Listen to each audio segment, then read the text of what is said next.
Nous sommes avec Malone C'est ça, et nous allons plonger dans l'horreur psychologique. C'est bien ça? c'est bien ça. Tu viens d'où, Malone? Je viens d'Angers. Et qu'est-ce que tu viens faire à Toulouse? Eh bien, vendre mes livres et les montrer, tout simplement.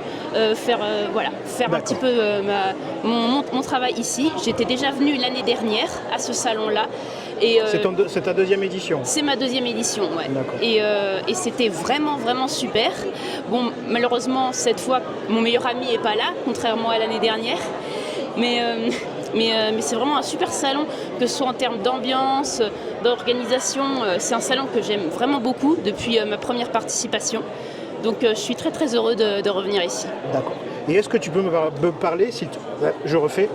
Est-ce que tu peux me parler, s'il te plaît, de ton univers, de ta création? D'accord, donc tout ça, c'est la trilogie Stanley n'est pas mort, ça s'appelle. Tome 1, Les hurlements noyés. Tome 2, Les pleurs du vide. Tome 3, Les nuits du dehors. Et ce tome 3 est en cours de financement actuellement. Donc tu me disais qu'on est sur de l'horreur psychologique, c'est ça? C'est ça, effectivement.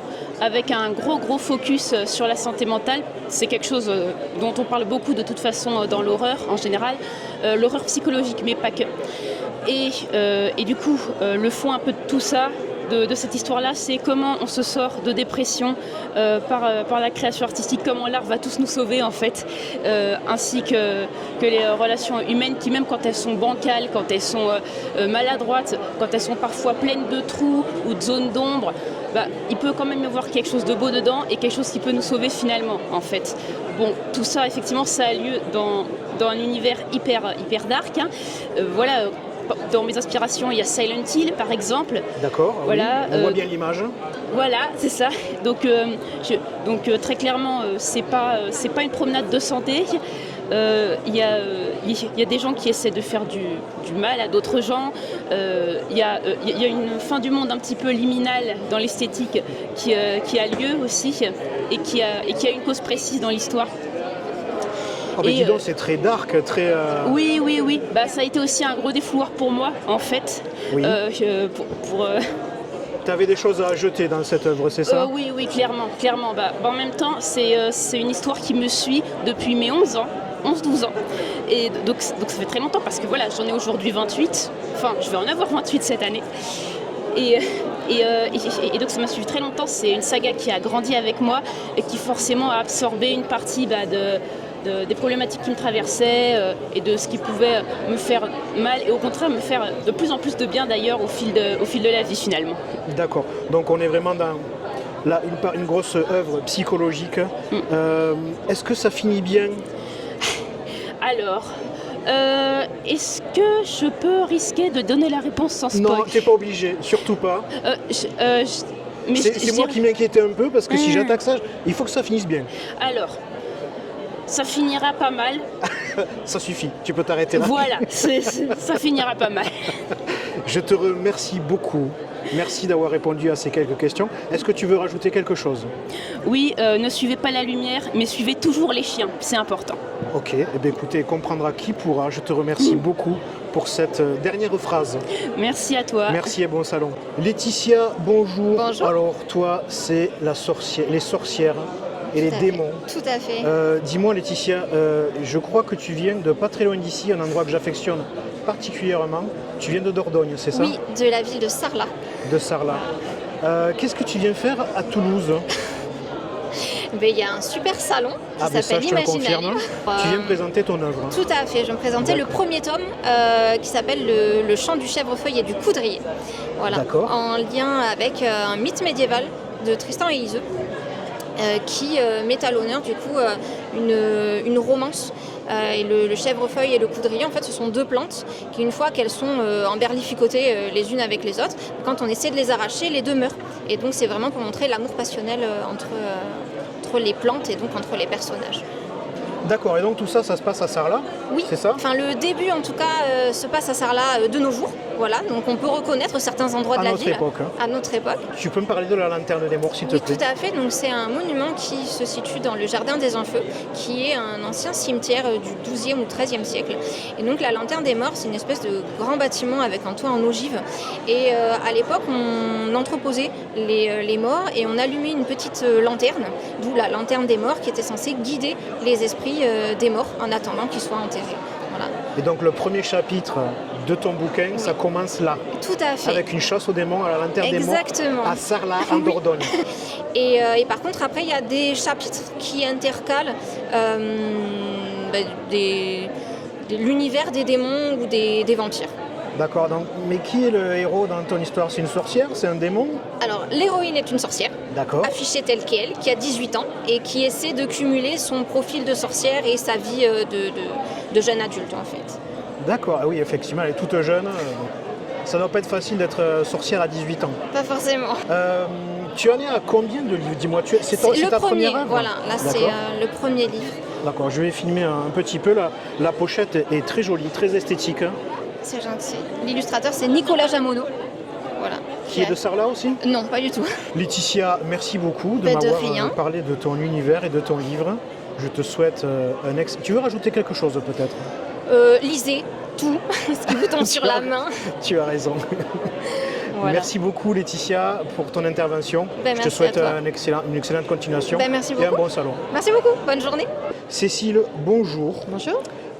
Avec toi, on va voyager à la fois dans l'espace et j'ai l'impression aussi dans un endroit qui n'est pas sur Terre non plus, un univers fictif. Tu viens d'où toi déjà? Alors, moi j'habite actuellement dans les Hautes-Pyrénées, je suis originaire de la Côte d'Azur et je vivais en Ariège au moment où j'ai écrit les livres qui sont sur la table. D'accord. C'est la première fois que tu viens ici? C'est la 3e année. La 3e année consécutive? Oui. L'ambiance, ça dit quoi? Ah, j'adore. Tu adores? Ah oui, oui. Cécile, est-ce que tu peux me parler écoute, de ton univers? On va commencer par les terres, je ne vais pas arriver à prononcer. Dionyde. Dionyde. Est-ce que tu peux nous en parler? Je filme en même temps et tu peux commencer à parler, si tu veux, de cet univers. Alors l'univers de la Terre d'Ionnide, c'est un univers dans lequel on va rencontrer des humains ordinaires et on va rencontrer des humains porteurs de lignée, animale, végétale ou minérale. L'héroïne principale, elle est de lignée végétale, c'est-à-dire qu'en fait elle a la peau verte et elle a du sang de sève dans les veines. Et le héros, lui, il est de lignée minérale, c'est-à-dire qu'en fait c'est un gros caillou. Voilà. Et ensemble, ils vont devoir apprendre à travailler ensemble, se trouver des alliés pour pouvoir sauver le monde de l'anéantissement total. Il y a une force de non-vie qui se réveille et qui veut anéantir toute forme de vie. Et donc les héros de ton histoire, ce sont ces deux personnages que tu viens de décrire. Alors, dans le premier volume, ce sont ces deux personnages, mais comme on n'arrive pas forcément à sauver le monde à deux, ils vont devoir, au fur et à mesure des volumes, s'associer, créer des alliances et apprendre à travailler avec d'autres personnes. Très bien, je te remercie beaucoup. Est-ce que tu peux me parler de ton deuxième univers qui est radicalement différent, puisque ça se passe dans l'espace, ça parle de voyage temporel, mais pas vraiment temporel. On est sur du voyage interstellaire. Du voyage interstellaire. Donc, est-ce que c'est du space opéra? On peut dire ça, oui. Quand il y a des vaisseaux spatiaux, c'est ça. Donc en fait, là, on est dans un univers futuriste, terrien, mais qui n'est pas daté. On va avoir la Lune et Mars qui sont colonisés. Les gouvernements se sont cassés la figure. Donc ce sont les trois grosses compagnies multiplanétaires qui ont pris le contrôle et qui gèrent le monde, qui gèrent les trois mondes. Et au début de l'histoire, en fait, on a une des compagnies qui s'appelle Paulin, qui envoie un vaisseau composé de nettoyeurs, c'est un métier charmant, sur une planète hors système solaire, parce qu'il y a un premier vaisseau d'exploration qui a été à la recherche d'une planète pour voir si elle était colonisable ou pas. Et le vaisseau n'est pas rentré dans la fourchette de temps qui lui était impartie. Donc la compagnie envoie un deuxième vaisseau, donc cette fois-ci avec une équipe armée, pour comprendre ce qui est arrivé à la première équipe. Et pour les secourir peut-être aussi? Alors, vu le délai, puisque le temps de voyage est de 2 ans, et le temps qu'il a fallu pour monter l'opération entre-temps, ce n'est pas une opération de secours. Voilà, donc la planète est censée être déserte, ils n'ont pas repéré de forme de vie quand ils ont fait les scans intersidéraux, mais on n'est jamais au bout de nos surprises avec l'univers fantastique. D'accord, je ne veux pas que tu spoiles l'histoire, mais dis-moi, est-ce que ça bastonne? Eh bien pas tant que ça finalement, même si sur la couverture on va avoir des gens en uniforme, je pense qu'ils sortent leurs armes moins souvent que dans l'univers fantasy. D'accord, très bien. Mais écoute, je te remercie beaucoup, Cécile, d'avoir parlé de ton œuvre, de ta création. Je te souhaite un excellent salon. Merci, c'est déjà bien engagé. Ouais, j'ai l'impression que ça fonctionne bien, les gens sont contents. Hein. Ouais, et puis il y a pas mal d'interactions, c'est riche. Je trouve aussi.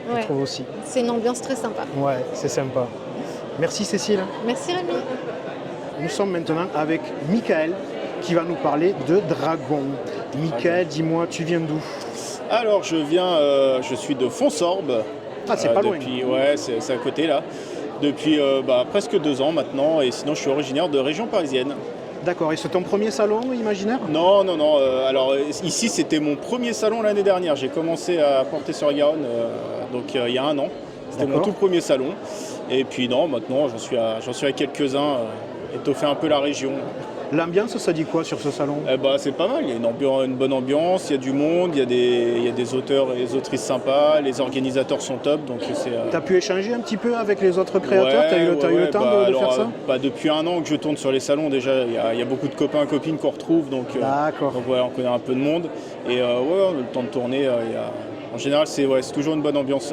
Ok Michael, est-ce que tu peux me parler s'il te plaît de ton œuvre? On parle de dragon? On parle de dragon. Alors, on parle de fantasy? On parle de fantasy, ouais, on est en plein dedans. Donc le Don des Dragons c'est une trilogie, donc avec les 2 premiers tomes qui sont publiés déjà. Le Don des Dragons et Origine, le tome 2. Et le tome 3 qui est en cours d'écriture, qui sortira début novembre, donc pour la fin de l'année. Ça va donc raconter l'histoire d'un jeune homme qui s'appelle Edirn, qui a une 30aine d'années et qui va se retrouver suite à une grosse tempête sur un continent. Malgré lui, donc. Voilà, malgré lui, qui est très loin de chez lui, qui ne connaît pas du tout. Et il va découvrir que sur ce nouveau continent qui s'appelle Eleboria, en plus des humains comme dans son petit village, vivent aussi des orques, des elfes, des nains, qu'il y a de la magie et qu'il y a surtout des dragons.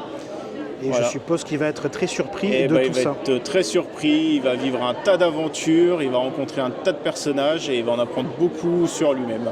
Mais alors, il vient d'où exactement ce personnage? Alors, d'où il vient et comment il a atterri là? Il vient d'un autre continent qui s'appelle Clénélia. Donc lui, il était tranquillement, il faisait sa petite vie de pêcheur et il est parti un beau matin sur son bateau. Il s'est fait embarquer dans une violente tempête.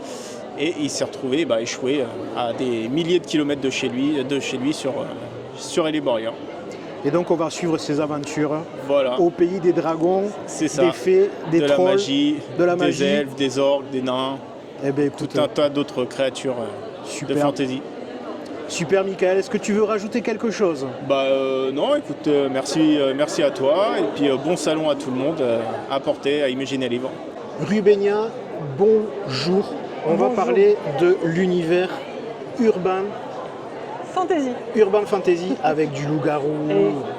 Déjà, est-ce que tu peux me dire d'où tu viens? Alors moi je viens de Bruxelles. Bruxelles? Ouais.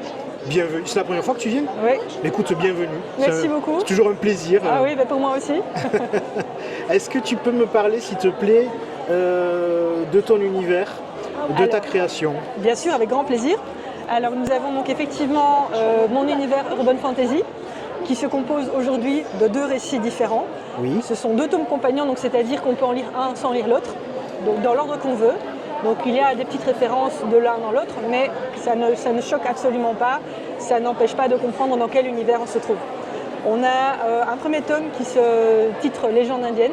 Donc là l'écriture est, c'est en un tome, c'est classique, vous avez la fin qui est fermée, etc. Et on a une deuxième histoire dans ce même univers, donc qui est liée, qu'on peut lire donc de manière indépendante. Et là, en fait, ce qui est rigolo, c'est que c'est une duologie en 3 volumes. Je m'explique. Donc on a un premier tome qu'il faut absolument lire. On arrive au bout. Maeva, donc l'héroïne, se trouve devant un choix. Et ce sera donc au lecteur en fait, de choisir s'il veut une fin alternative beaucoup plus sombre ou plus lumineuse. Donc le lecteur choisit sa fin. Exactement. Ça c'est cool parce que des fois les fins on dit je suis pas content, ça finit mal ou ça finit trop bien et donc il peut choisir. Exactement. Ça c'est super. Et alors ce qui est chouette aussi évidemment puisque ce sont deux fins qui sont totalement différentes, évidemment il y a toute une panoplie de personnages qui diffèrent aussi. Donc souvent les lecteurs aiment bien lire les deux. Parce que ça leur donne parfois des éléments un peu complémentaires qui se trouvent dans une fin et pas dans l'autre. Et en plus, ils rencontrent encore plus de personnages. Ah oui. Donc voilà. Donc ça prolonge l'univers quelque part. Exactement. Finalement, il faut lire les deux. C'est mieux. C'est mieux. C'est plus cool. Exactement. Et donc tu me parlais aussi d'un recueil de nouvelles, c'est ça, 16h37 ? Donc ça c'est mon petit dernier puisqu'il est paru ici en février 2025. Alors là on est plutôt dans des nouvelles, c'est-à-dire un format beaucoup plus court, plutôt ancré dans le réel cette fois-ci. Ce sont des tranches de vie surtout, à part la première nouvelle où évidemment en tant qu'autrice du fantastique, il a bien fallu que je te mette une petite touche de psychédélique. Et oui. Et là, eh bien, donc, on suit notre lapin blanc d'Alice qui discute avec son psychiatre. Voilà, tout un programme. D'accord, eh bien, écoute, ça a l'air super. Rubénia, je te remercie beaucoup, ton avec univers plaisir. est quand même bien décalé, je trouve. Oui. C'est cool, ça donne envie de le découvrir. Et puis surtout, on a le choix, et ça, j'adore. Voilà. Donc, merci. pour ceux qui sont intéressés, je suis sur Amazon. Donc tous les bouquins sont disponibles sur Amazon en format brochet et en format e-book également. Et je vous mets évidemment en dessous, dans la description de la vidéo, tous les liens que je trouverai ou qu'on me donnera. Ouais. Je vais chercher de toute manière. Il y aura tous les liens de tous les auteurs qui sont présents aujourd'hui sur ce salon. Merci Rubénia, Merci à beaucoup. toi en tout cas. Est-ce que tu veux rajouter quelque chose? Tu as un message à faire passer? Un message à faire passer, lisez encore et encore et n'hésitez pas à parler de lecture. C'est un message qui revient souvent. Voilà. Je te remercie Rubénia. Avec plaisir en tout cas, merci à toi. Elisabeth, écoute, j'ai vu ton chapeau. J'ai dit, il faut absolument que je vienne te voir. Est-ce que tu peux me dire déjà dans un premier temps, Elisabeth, tu viens d'où? Alors, j'habite à côté de Castelnaudary. D'accord. Voilà, dans un charmant village qui s'appelle Séné-Monestier, qui ne D'accord. connaît personne. Mais on fait un très bon cassoulet. C'est vrai. Voilà. Après, mes origines, je suis espagnole d'origine. Tu es espagnole. C'est ça. Pourquoi tu es venue à Toulouse aujourd'hui? Eh bien, parce qu'en fait, depuis que j'ai commencé l'auto-édition, j'ai découvert ce salon, donc Imagine un livre. Fred est une personne avec son équipe qui sont incroyables. Il est adorable. Ils sont incroyables. Et je me régale tous les ans de venir ici. Et à force de venir, j'ai mon lectorat, j'ai les gens un peu qui me connaissent déjà, qui connaissent un peu ma folie. Et je passe un week-end formidable à chaque fois. La folie, mais je vois pas de quoi tu parles. Pas du tout. Hein. Je sais pas. Alors, tu peux me parler de ton univers du coup? Oui, ça marche. Alors, moi, j'écris de l'urban fantasy, de la dystopie, en double narration. C'est ma particularité, c'est-à-dire qu'on va avancer dans l'histoire en étant deux personnages différents. Pas faire deux fois les mêmes points de vue ou quoi que ce soit, on avance vraiment. Dans mes histoires, il n'y a jamais des personnages secondaires, donc n'importe qui peut donner le coup et on ne peut pas anticiper. Donc la seule façon de faire, c'est de tout savoir, et pour tout savoir, il faut être partout. Donc d'un chapitre à l'autre, on se retrouve dans la peau de notre personnage. C'est ça, exactement. Ah, c'est intéressant. On est tantôt un gardien, comme on peut être un être humain. On peut être la fille de Lucifer, comme on peut être un ange. Voilà, c'est en fonction de l'histoire, vous allez être deux personnes différentes, mais tout le long de l'histoire. Est-ce qu'on peut situer un peu l'endroit où ça se passe? Alors, je tiens à qu'il y ait un pied-à-terre, on va dire, Oui. qui est toujours un côté terrestre. D'accord. Donc, par exemple, pour ma trilogie Les Réveils, il y a les côtés fantastiques qui va se passer dans l'ordre. Donc, c'est un univers parallèle qui est à l'origine de la création des tout. Voilà, donc j'ai créé vraiment toute une mythologie autour de la création. Et par contre, le deuxième personnage, c'est un terrestre. Dans les pactes, pareil, c'est-à-dire donc la duologie qui vient derrière, donc c'est une autre histoire, mais ça se passe sur Terre. Et dans mon livre qui sort à la fin du mois, la dystopie, ça se passe sur Terre. Et ça se passe sur Terre aussi. Et voilà, et moi j'y tiens à que la magie se passe sur Terre. D'accord, donc on parle de magie, est-ce qu'il y a des créatures? Voilà, alors il y a des créatures qui sont démons crus, on va dire. D'accord. On ne trouvera pas chez moi ni vampires, ni sorcières, ni loups-garous. Non, d'accord, rien qui fait peur? Si, mais pas comme ça. On trouvera des ombras, par exemple. Des ombras, ce sont des âmes sans mémoire qui sont là que pour vous torturer dans vos rêves. Oula, ils ont pas l'air sympas ceux-là. Non, c'est pour ça qu'avec une batte de baseball, on ne fera pas grand-chose. Il faut y aller un peu plus dur, hein, quand même. Donc il n'y a pas vraiment de héros finalement dans ton histoire, tout le monde est un peu le héros puisque on se met dans la peau de chaque personnage, qu'il soit méchant, qu'il soit gentil. C'est-à-dire qu'en plus, ce que je peux apporter à mes livres, c'est que je suis de formation infirmière en psychiatrie. Je n'ai travaillé pendant 12 ans en pédopsychiatrie et en psychiatrie. Donc mes persos, à niveau psychologique, ils sont très complets. On peut très vite trouver quelqu'un pour s'identifier dedans. Et du coup, comme tu dis, hein, on est qui on veut, mais on trouve toujours chaussure à son pied. Eh bien écoute, c'est super. Est-ce que tu as un message à faire passer? oui. Bah, Vas-y. déjà, lisez, Oui. éteignez la télé et allez lire, parce On est que d'accord. franchement, est-ce qui vous prépare, je parle pas que de moi, mais des auteurs qui vous préparent des univers géniaux, C'est vrai. ça vaut toutes les émissions du monde. On est tout à fait d'accord. Voilà. Elisabeth, je me trompe pas. Exactement. Je te remercie beaucoup pour Je ta t'en prie. participation. Je te souhaite une bonne continuation et puis Merci. un très bon salon. À très bientôt. Merci. Bisous à tous. Johan, bonjour. Est-ce que tu peux me dire d'où tu viens? Bonjour, moi je m'appelle donc Johan Poilbarbe et je viens d'un petit village au-dessus de Béziers qui s'appelle Cossigno-Jouls et qui est à côté du village de Faugères, qui est plus célèbre à cause du vin. D'accord. Ah ben oui, on connaît bien, effectivement. Oui. Alors moi j'ai répondu à un appel à texte dans le cadre de l'anthologie qui a été publiée pour le salon. Festin Donc, on a eu imaginaire, c'est Festin ça imaginaire, c'était notre thème.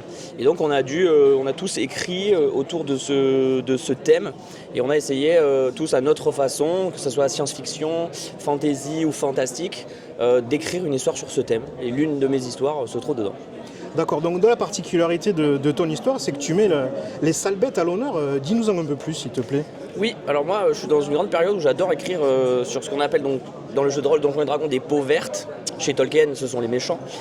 Les orques, les gobelins et tous les croisements, trolls et tout ça. Moi j'aime bien maintenant les mettre en position, pas de héros, mais en tout cas de protagonistes principaux. Parce que leur ambivalence m'intéresse beaucoup. En tant que personnages principaux, je trouve qu'ils ont beaucoup de choses à dire. Et ils peuvent nous dire beaucoup aussi sur le monde qui nous entoure. Alors, moi j'aime bien et j'adore l'idée de mettre le méchant, celui qu'on n'aime pas finalement. Alors pas à l'honneur comme tu disais, mais un personnage principal, ça doit être super intéressant d'avoir son point de vue quelque part. Est-ce qu'il est quand même méchant? Foncièrement, il n'est pas méchant. Seth, donc, dans cette histoire, il est sur le point de quitter la ville, il a mis de l'argent de côté, il fait du trafic d'espèces magiques. Il trafique de phénix, naïades, de nymphes, donc il les capture, il les vend et on n'en fait pas des choses super avec. On les coupe en morceaux pour faire des potions par exemple. Donc lui, de base, c'est pas quelqu'un de bien, mais c'est quelqu'un qui veut s'en sortir dans la vie. Et il est invité, c'est le synopsis, il reçoit une invitation au banquet. La guilde à qui il vend les créatures magiques l'invite à un grand banquet. Ils invitent tous leurs collaborateurs. Donc il est invité et il décide la veille de prendre ce bateau d'y aller. C'est un peu une vengeance pour lui, il a besoin d'y aller pour finir ce travail ici et démarrer une nouvelle vie. Et donc il y va. Mais il va être certainement confronté à un délit de sale gueule. Alors, il vit dans une société extrêmement raciste envers les orques. C'est pour ça que ça m'intéressait d'ailleurs de le mettre dans cette position-là. C'est-à-dire que déjà pour lui, traverser la ville qui est interdite pour lui normalement de libre circulation va déjà être une épreuve. Oui. D'accord. Écoute, c'est super, ça donne très envie d'en savoir plus. Je te remercie beaucoup pour ce petit speech, pour la présentation de ta nouvelle. Merci à vous. Est-ce que tu as envie de passer un message ? Oui, mon message c'est toujours le même, je remercie vraiment l'Imagina Livre. C'est bien pour les petits auteurs comme nous parce que on n'a pas souvent l'occasion de sortir derrière notre ordinateur, on ne sait pas toujours ce qu'on est en train de faire dans notre travail. Donc c'est vraiment un bon moment pour rencontrer des personnes, des vrais auteurs aussi qui sont là, et nous qui sommes auteurs débutants, c'est toujours très enrichissant. Et en plus c'est un moment sympa, et je trouve qu'il y a une ambiance Exactement. très Particulièrement ici à l'Imagina Livre, il y a vraiment une très très bonne ambiance. Super. Merci beaucoup Johan, merci pour ton intervention. Merci à vous. Et je te souhaite un bon salon. Merci beaucoup, vous aussi. Sacha, bonjour. Eh ben bonjour. Tu nous viens d'où Sacha ?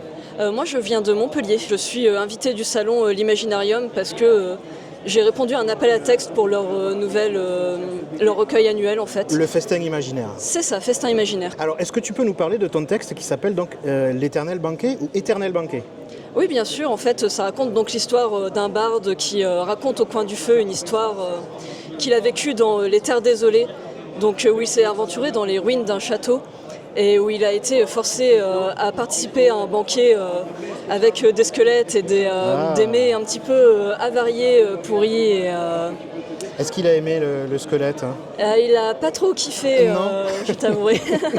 Est-ce que tu peux me parler de Mick le Barde un peu plus ? Oui, c'est un barde un petit peu frivole, un petit peu qui compte fleurette aux personnes au coin du feu, etc. Et donc il raconte cette histoire un petit peu pour se faire mousser, donc on ne sait pas trop si c'est la réalité ou pas au début. Je ne spoile pas évidemment la fin. Mais du coup, il raconte une histoire quand même plus sombre que son caractère le laisserait entendre. Est-ce qu'on aura la réponse à la fin du texte? Oui, on a la réponse à la fin du texte. Ça c'est bien. Tu es aussi écrivaine, je crois, ou est-ce qu'on peut te trouver sur les réseaux sociaux, chez un éditeur peut-être, ou tu es auto-édité? Alors pour l'instant, je suis sur Instagram sous le nom de Sacha Lahaye. J'ai pas encore de publication à part les 3 anthologies des 3 années précédentes de l'Imaginarium. Mais il y a des choses qui arrivent en fin d'année dans d'autres maisons d'édition. Donc je ne peux pas encore en parler officiellement normalement, mais si vous me suivez sur Instagram...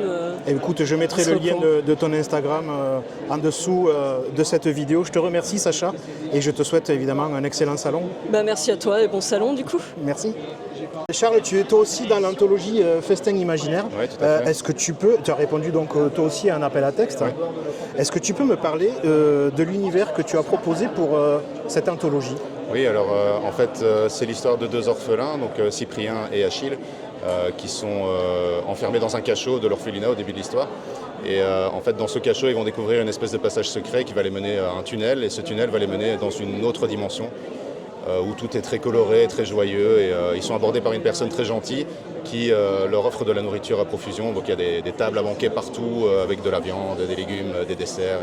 Et au bout d'un moment, elle va proposer à un des 2 enfants d'obtenir le pouvoir de créer de la nourriture par magie, par sa simple volonté. Donc il peut imaginer tout ce qu'il veut, des rivières de chocolat, des montagnes de chantilly.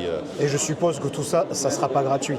Non, effectivement, ça ne sera pas gratuit. Mais maintenant, je ne vais pas spoiler, mais disons que c'est beaucoup plus sombre que ce que ça laisse entendre au début. Et que ce n'est pas une histoire de conte de fées. Mais voilà, ça peut être lu par à peu près n'importe qui.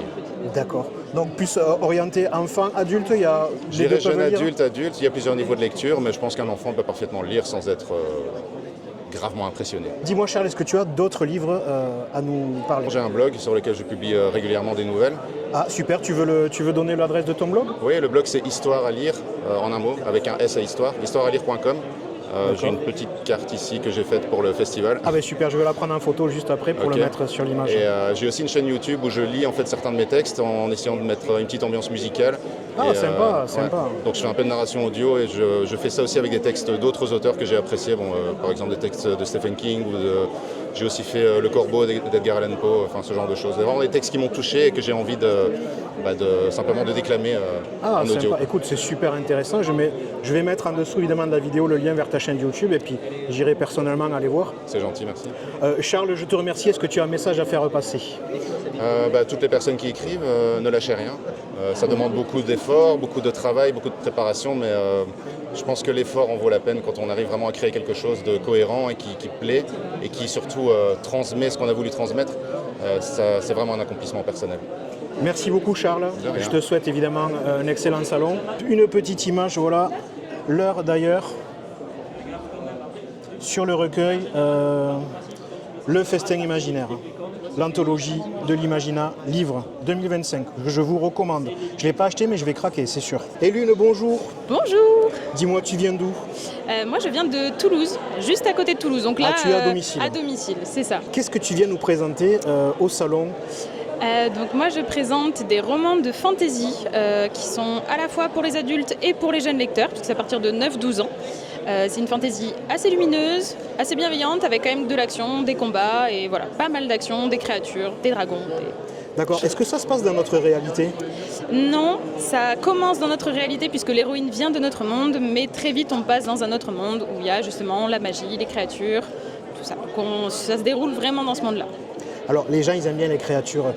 Qu'est-ce qu'elle va pouvoir Est-ce que c'est un héros, une héroïne? C'est une héroïne, mais on a plusieurs points de vue qui viennent par la suite. Est-ce qu'elle va rencontrer des créatures dangereuses?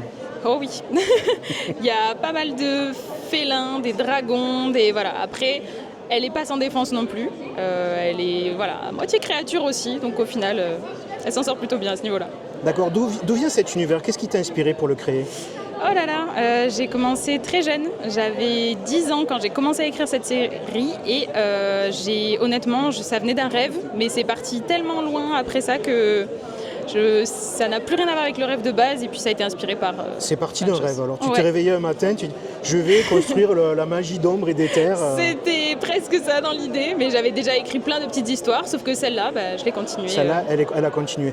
Combien tu as de livres à ton actif?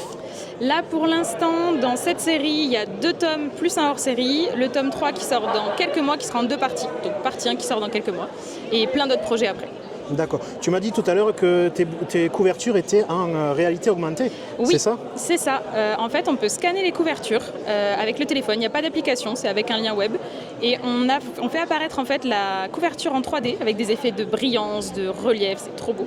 Et quand on touche un endroit de la couverture, ça lance un quiz sur l'histoire.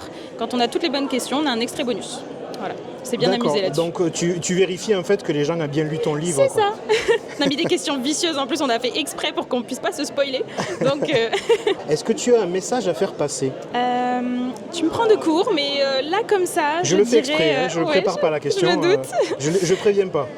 J'aurais tendance à dire aux gens, je ne sais pas si ça a déjà été fait, mais c'est le premier truc qui me vient, de croire en leurs rêves et de croire en la magie et de croire en toutes les belles choses qui sont transmises par la fantaisie, par les auteurs, voilà, croyez en vos rêves, donnez-vous les moyens et faites plein de belles choses.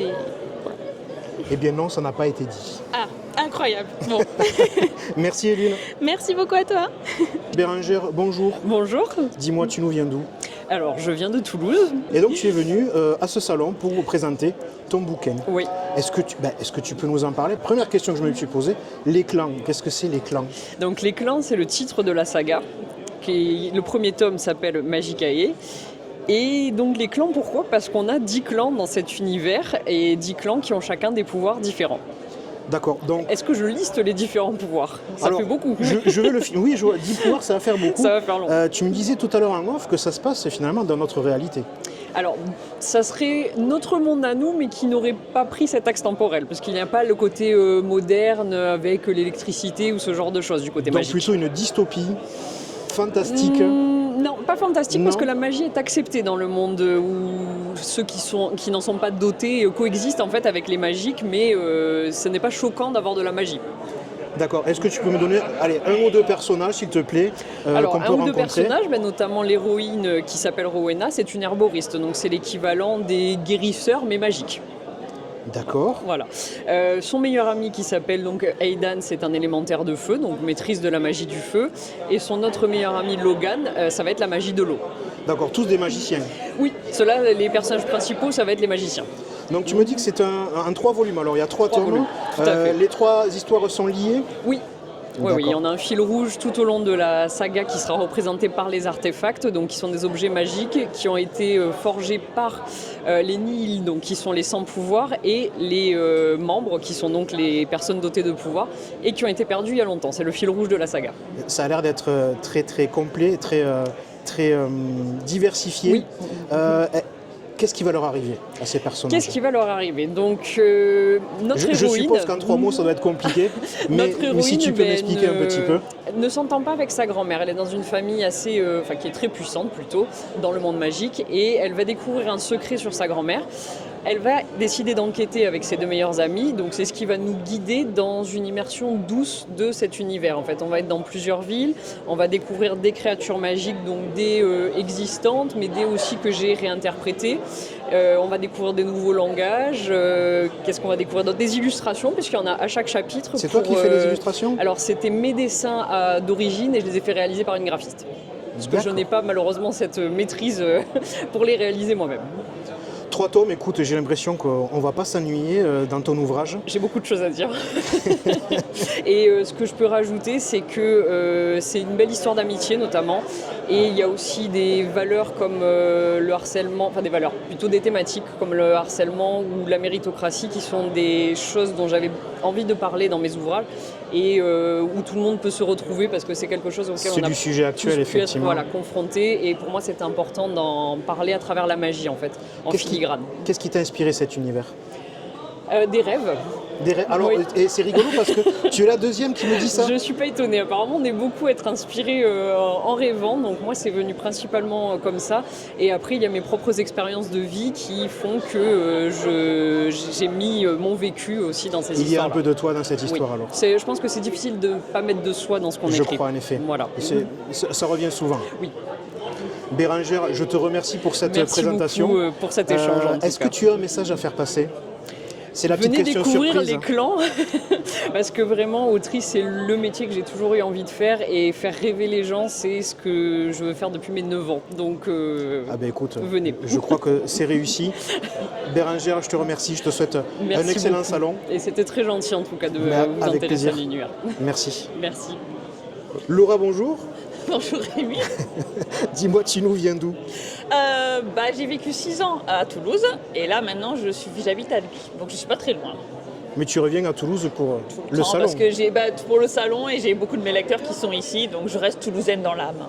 Ah, ils viennent te voir ici, ils savent où te trouver. Et oui, ils me suivent sur les réseaux et comme j'indique les événements où je suis, du coup ils viennent me retrouver exprès, soit pour acheter la suite, soit pour découvrir mes nouveaux romans. Alors justement, qu'est-ce que tu es venu présenter aujourd'hui au salon? C'est mon tout dernier en fin de compte, qui est le premier tome d'une trilogie de fantasy qui s'appelle Éclipse de sang, qu'on voit juste derrière. Éclipse de sang, l'affiche est magnifique. Hein. Merci. C'est superbe. Je ferai un petit dédicace à ma graphiste. Et donc ça parle de quoi, Éclipse de sang? Alors Éclipse de sang, donc c'est dans un monde de fantasy. C'est-à-dire que la Terre telle qu'on la connaît n'existe pas, vous êtes directement propulsé dans un monde autre où les démons sont présents. C'est-à-dire que du coup ils ont envahi le monde et on va suivre Nyx qui est une traqueuse de ténèbres. Et elle, son rôle en fin de compte, c'est d'aider les humains à survivre au milieu de la lande parmi les démons. Et Nyx, ça fait 20 ans qu'elle vit isolée de sa confrérie et tout d'un coup on lui envoie la mission, en fin de compte, d'aller récupérer une jeune fille qui s'appelle Talia, qui vit dans un refuge. Et la mission est simple, c'est de l'emmener d'un point A à un point B. Sauf que cette jeune fille possède un pouvoir très particulier que beaucoup de monde va convoiter, qui jusqu'à maintenant était protégé par un sortilège de magie, mais qui a été brisé. Donc tout d'un coup, tout le monde peut la trouver. Donc en fait, Nyx va se retrouver confrontée à des démons qui vont vouloir récupérer la jeune fille, mais aussi un groupe de fidèles qui vénèrent le pouvoir et qui veulent l'accaparer, et comme des chasseurs de primes, puisque le roi de notre royaume, en fin de compte, lui a mis une prime de 10 000 grains d'or sur la tête de la jeune femme pour la récupérer. Ça fait combien en euros? Je sais pas, à peu près peut-être 100 000 euros, t'imagines? Ah oui, c'est beaucoup. C'est des grains d'or, imagine les grains d'or, et encore, je suis sympa. Et donc Nyx va se retrouver à la défendre contre toutes ces personnes-là. La jeune fille va aussi découvrir c'est quoi ce pouvoir que jusqu'à maintenant elle ignorait et qu'elle possède vraiment. Et en même temps, comme on est dans un monde où tous les personnages sont un peu gris, c'est-à-dire qu'on ne connaît pas vraiment leurs véritables intentions, Nyx va se rendre compte que les ténèbres sont peut-être plus proches qu'on pensait. Il va falloir qu'elle découvre à qui elle peut vraiment se fier. Voilà. Quelle aventure! Oui, voilà. Et tout ça en 3 tomes principalement. Ils ressemblent à quoi ces démons? Ça dépend. Tu vois, par exemple, tu as des harpies. Si tu veux, je peux te montrer une petite. Je veux bien, oui. Ma harpie. Oula, oui. Oui, ça fait peur. Voilà. Bon, ça bastonne alors. Et oui, parce qu'en plus, elle combat avec une labrisse. Donc la labrisse, c'est la hache à double tranchant. Donc effectivement, on va dire que oui, elle n'est pas très, on va dire, sympathique quand on s'en prend à elle. C'est-à-dire qu'elle est assez intransigeante. Voilà. Elle protège ce dont elle doit protéger. D'accord. Laura, tu as un autre univers. Où... Eh ben voilà. On est dans l'immersion totale. On attend un peu du coup. Tu as un autre univers à ton actif. C'est ça, j'ai une première saga qui est là, une saga de fantastique. Donc la différence avec la fantasy, c'est que fantastique, notre monde terrestre existe et on va partir, du coup on commence en 2017 en Écosse, près du Loch Ness. Ah, en Écosse. Et bien sûr l'Écosse. Et en fait je vais vous faire dévier sur des mondes parallèles. C'est-à-dire que là on va découvrir que notre Terre a 7 mondes parallèles tout autour, dont un qui s'appelle Eléria. Et le peuple qui vit dessus, eux, ils ont la capacité de manipuler les éléments. Donc on a les 4 éléments de base, donc l'eau, le feu, la terre et l'air, divisés en 4 clans. Sauf que sur leur monde, il va se passer un événement qui va causer en fait une cassure entre les clans. Et en fin de compte, ça va enclencher une guerre. Et à l'issue, en fait, il y a un des clans qui va totalement disparaître.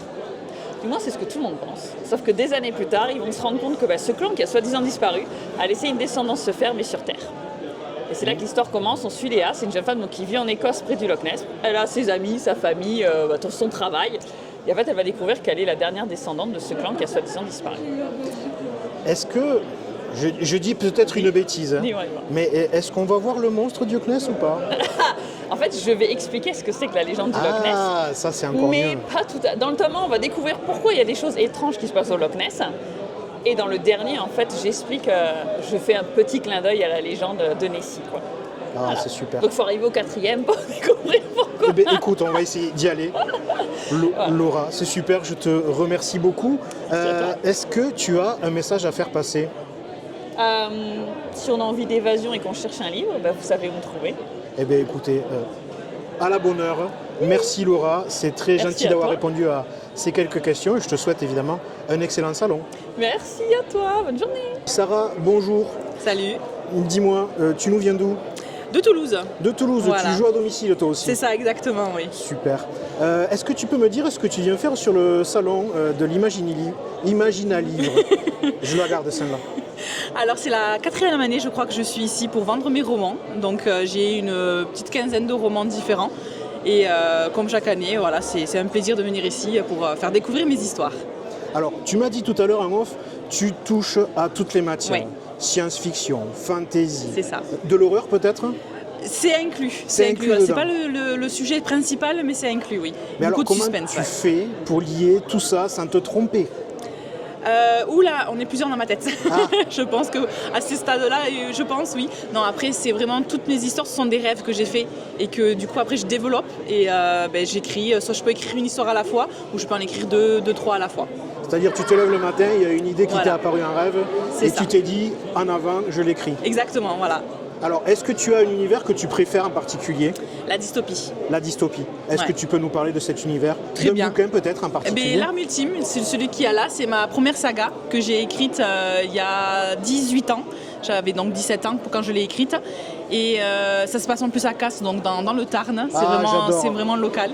Et c'est une contamination planétaire avec des zombies, une histoire d'amour, même plus d'histoire d'amour, très centrée sur les émotions. C'est très sur 5 tomes du coup. Et donc le dernier tome, je l'ai fait, c'est une fin alternative, parce qu'en fait mes lecteurs ils adoraient tellement cette histoire qu'ils m'ont demandé de continuer avec les mêmes personnages. Et donc tu as continué. Donc j'ai continué avec une fin alternative.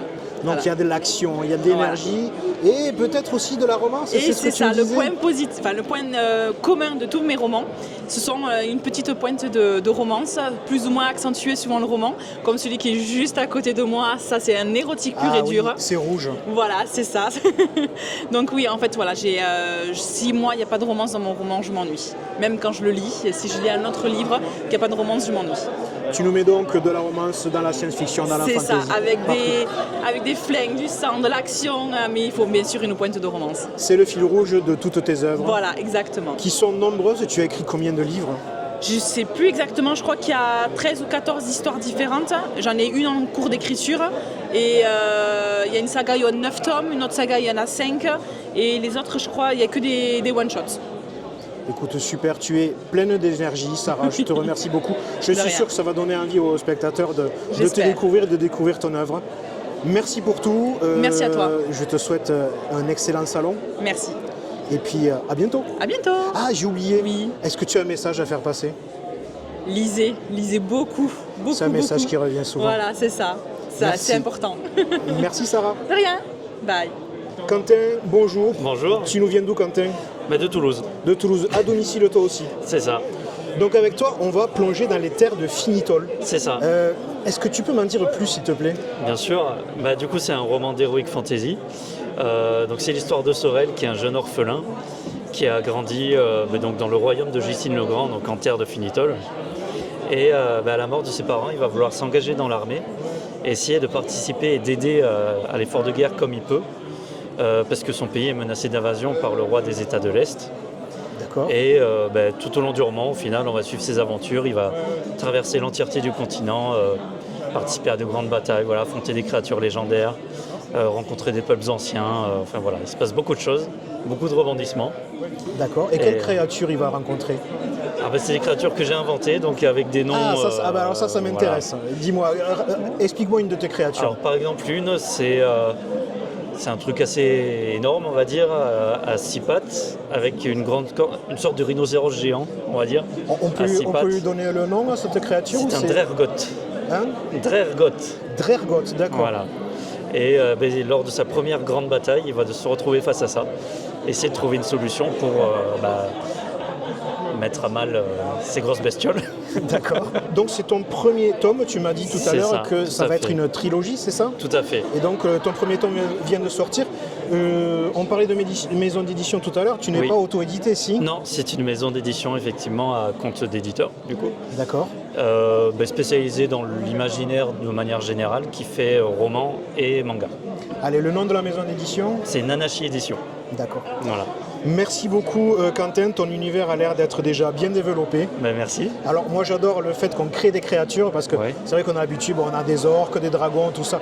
On les connaît finalement. C'est ça. Donc merci d'en créer des nouvelles. De rien. Ça c'est super cool. Avec plaisir. Merci beaucoup Quentin. Merci. Je te souhaite un bon salon évidemment.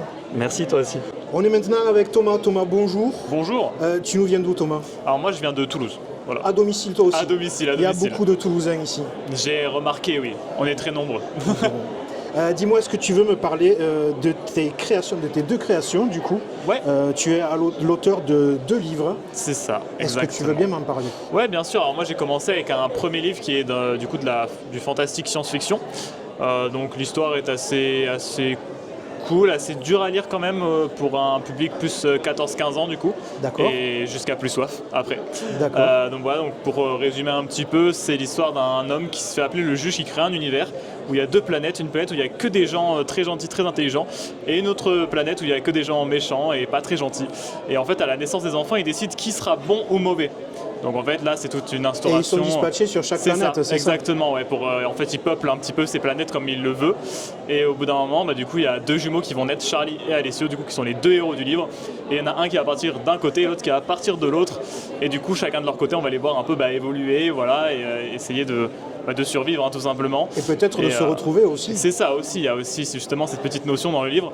Et puis au bout d'un moment ils vont grandir et commencer à se demander mais est-ce que vraiment c'est normal ce que fait le juge en fait? Est-ce que vraiment il a le droit de faire ça? Et pourquoi personne ne dit rien surtout? Oui. Voilà, donc là on est vraiment sur un truc très mystérieux, très très complet. Et ensuite un truc un peu plus léger du coup qui est sorti il y a 2 semaines au moment où on tourne ça. Donc là on est en avril déjà, c'est fou. On est en avril et donc du coup sorti il y a 2 semaines. C'est une histoire plus tranquille, c'est l'histoire de Kali du coup qui vit une vie plutôt calme avec des parents qui sont des grands scientifiques. Et puis un jour malheureusement ils vont mourir dans une fusillade. Et Kali elle va pas du tout aimer ça, elle va avoir la vengeance dans le sang. Et elle qui était plutôt tranquille, elle va commencer à devenir une vraie tête brûlée qui va faire n'importe quoi, que des bêtises. Et du coup le policier en charge de l'affaire va décider de la recueillir pour essayer de la remettre dans le droit chemin. Le problème c'est qu'il ne va pas réussir. Donc du coup ses 18 ans, elle va claquer la porte, elle va partir. Et le tueur lui il le sait très bien parce qu'il la suivait un petit peu dans l'ombre. Et à partir de ses 18-19 ans, il va commencer à envoyer des lettres pour la narguer. Et justement, ces lettres, ça va encore plus la titiller et elle va vraiment s'énerver, elle va vouloir se venger encore plus. Et le tueur le sait très bien, donc il va la faire tomber dans un énorme piège, dans un énorme complot. Et du coup, son père de substitution va essayer de l'aider à retrouver ce tueur et potentiellement à venger ses parents. Voilà, c'est quelque chose de beaucoup plus léger, il y a beaucoup d'humour vu que c'est un personnage qui a beaucoup de caractère et qui est très taquin, surtout avec la police, qu'on embrasse, bien sûr. Et du coup, voilà, il y a quelque chose de très, très taquin et c'est quelque chose qui peut se lire vraiment en détente, sans grosse prise de tête. Tu parles donc de l'histoire, les histoires de L'Homme-Hiver, ouais, c'est ça, exactement. C'est ce bouquin qui est tout récent. C'est ça. Qui vient de sortir. Est-ce que tu es auto-édité? Ouais, je suis auto-édité, ça fait moins d'1 an, par choix et conviction aussi. Voilà, et puis moi, pour ma petite histoire personnelle, je suis dyslexique orthographique. Donc pour ceux qui ne connaissent pas, c'est-à-dire le problème de lecture, d'écriture aussi, le problème de faire des fautes. Et pour les maisons d'édition, ça bloquait un peu. Donc j'ai pas voulu lâcher, parce que l'écriture c'est ma vie depuis que je suis tout petit. Donc du coup je me suis battu et j'ai trouvé une excellente correctrice que j'embrasse, qui s'appelle Florence Latapi. Tu peux la citer, il n'y a pas de problème. Florence Latapi, je te fais un gros bisou. Et vraiment, grâce à elle, j'ai réussi à sortir des livres qui sont maintenant très aboutis, qui n'ont plus de fautes et qui plaît énormément aux lecteurs. Voilà, d'accord, donc on peut te retrouver, je suppose, sur Amazon?